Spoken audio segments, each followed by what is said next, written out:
Hello friends, I hope you're all doing well, whether you're still waiting for spring, already enjoying the blossoming trees, living under permanent sunshine, or slowly going into autumn right now.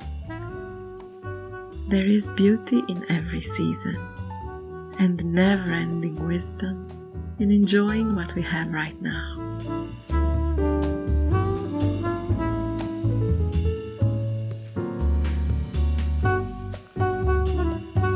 My current state of mind, no doubt influenced by the colors popping out all around me, is to celebrate this coming back to life that spring offers each year. I do that in many ways, but the one that never fails goes through my taste buds. Starting with a joyful table set for any kind of a feast, and of course, a good book.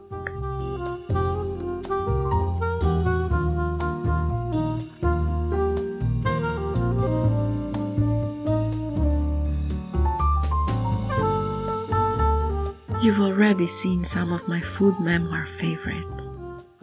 That is a genre I regularly return to for relaxing and inspiring reads. But every once in a while, a work of fiction manages to awaken inside me that same fascination with the art of gastronomy. And one of the most recent ones was Muriel Barbery's debut novel, Une gourmandise, translated as Gourmet Rhapsody.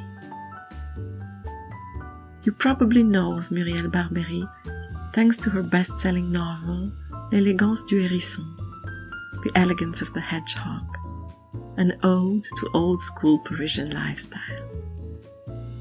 What few people know is that the story actually started in her debut novel, when she drew the first sketches of the elegant building on Rue de Grenelle and a few of its tenants.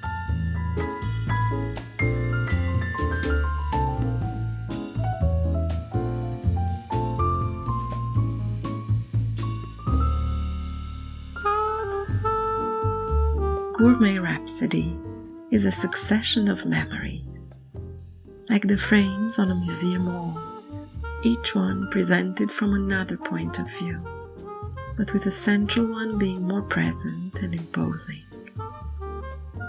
It's the story of the greatest food critic in the world, the Pope of gastronomy, the indisputable head of the table.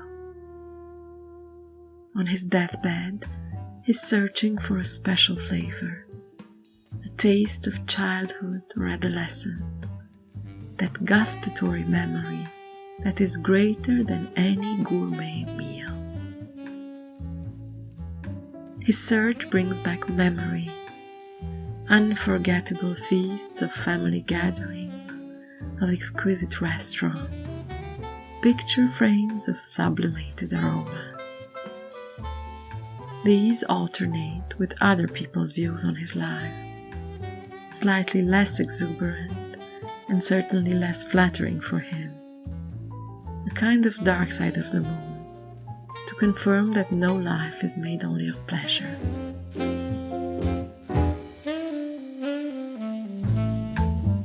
This is an elegant read, profoundly Parisian, and mouth-watering not only for the food, but also for the phrases.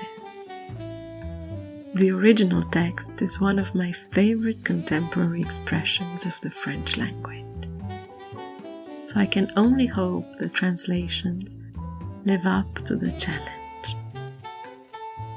Here's a little taste. Le vrai sashimi ne se croque pas plus qu'ils ne font sur la langue. Il invite à une mastication lente et souple, qui n'a pas pour fin de faire changer l'aliment de nature, mais seulement d'en savourer l'aérienne moellesse. Le sashimi, poussière de velours aux confins de la soie, emporte un peu des deux, et dans l'alchimie extraordinaire de son essence vaporeuse, conserve une densité laiteuse que les nuages n'ont pas.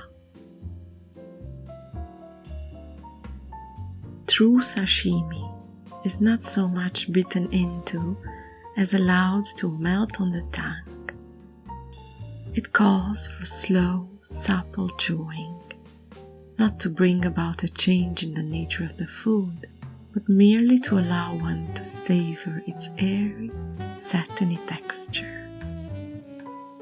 Sashimi is velvet dust, verging on silk, or a bit of both, and the extraordinary alchemy of its gossamer essence allows it to preserve a milky density unknown even by clouds.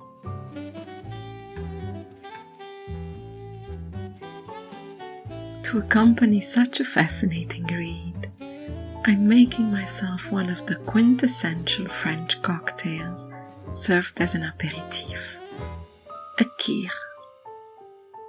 Don't be fooled by the name. This crème de cassis is not a syrah, but a black currant liqueur that does a marvelous job at uplifting a delicate white wine, like my Pinot Gris. The origins of the kir go back to 1904, Dijon, where an anonymous bartender found a way of masking some poor quality white wine by adding the blackcurrant liqueur that had been invented and patented 50 years earlier. Like everything in France, this cocktail has its history and its terroir, a bond with the land it came from, the fascinating Bourgogne.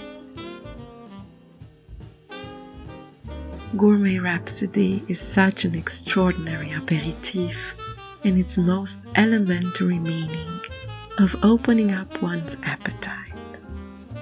And that goes further than good food. This novel will make you want to travel and taste the sardines of Brittany or the exquisite Moroccan pastries, drink the most complex glass of red wine, or simply go back to basics. In a vegetable garden, bathe in glorious sunshine.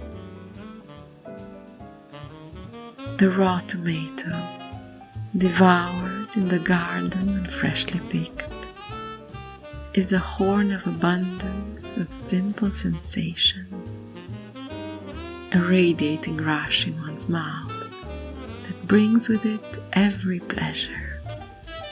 A tomato, an adventure.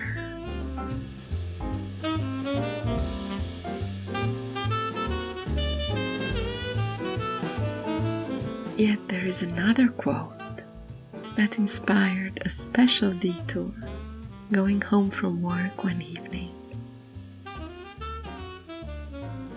In the simple word sorbet, there is already an entire world.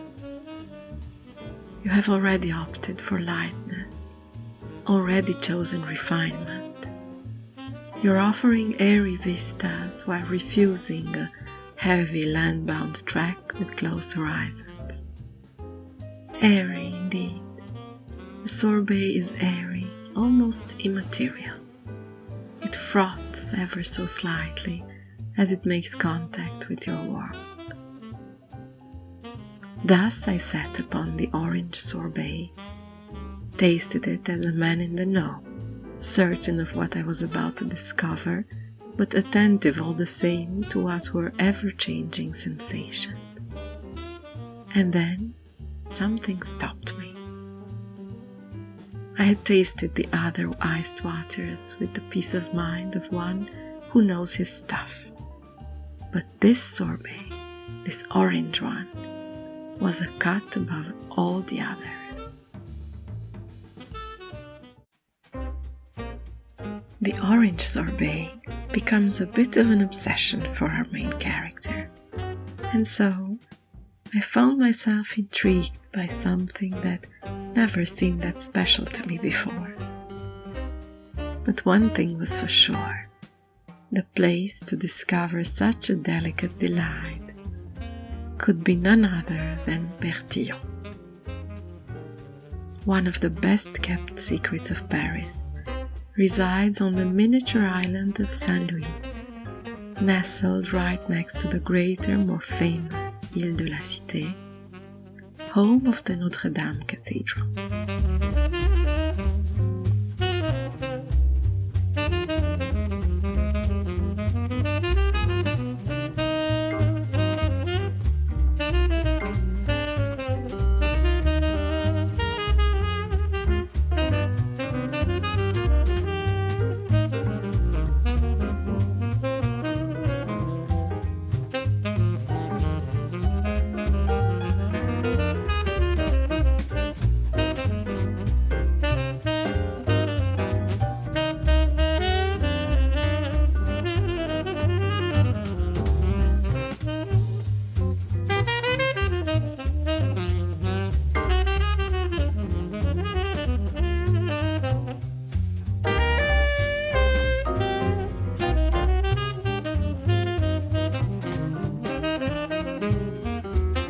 L'Île Saint-Louis is a place out of time, something that tourists imagine all of Paris must look like.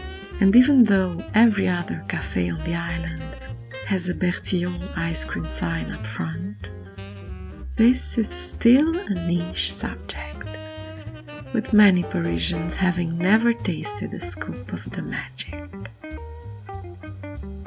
A family business that started in 1954, Berthillon prides itself with no added flavors, just the pure essence and taste of the ingredients. After years of pistachio ice cream that tasted more of almond extract than anything else, theirs was a revelation. The salted butter caramel is out of this world, and the blackcurrant sorbet is a dream. So when I got to their ice cream parlor, I was convinced that my orange curiosity will be satisfied. But never in a million years would I have guessed that the latest flavor added to their collection would be an orange, carrot and saffron sorbet. This was meant to be. I paired it with a scoop of mandarin sorbet and the janduja ice cream with orange zest, and dedicated the half hour spent there to the purest, most simple pleasure of my taste buds. When I go to places like this alone, I enjoy being completely present and observant. The sounds, the people, and of course the odors I hear around me.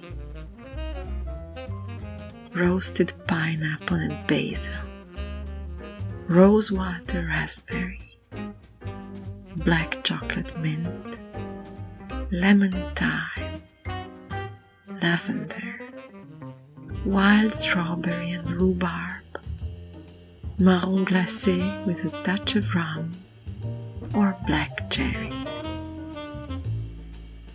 Just hearing the combinations people make is fascinating.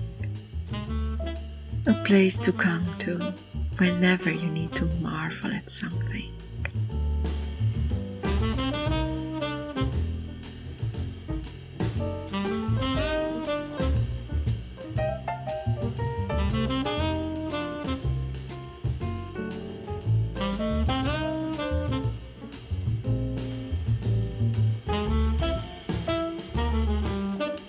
I'm curious to know if you've read any of Muriel Barbery's novels, and this one in particular. It was one of my most relaxing reads this last few months, and a permanent recommendation for anyone that's curious about French contemporary literature. Until next time, enjoy your reading and your gourmet adventures.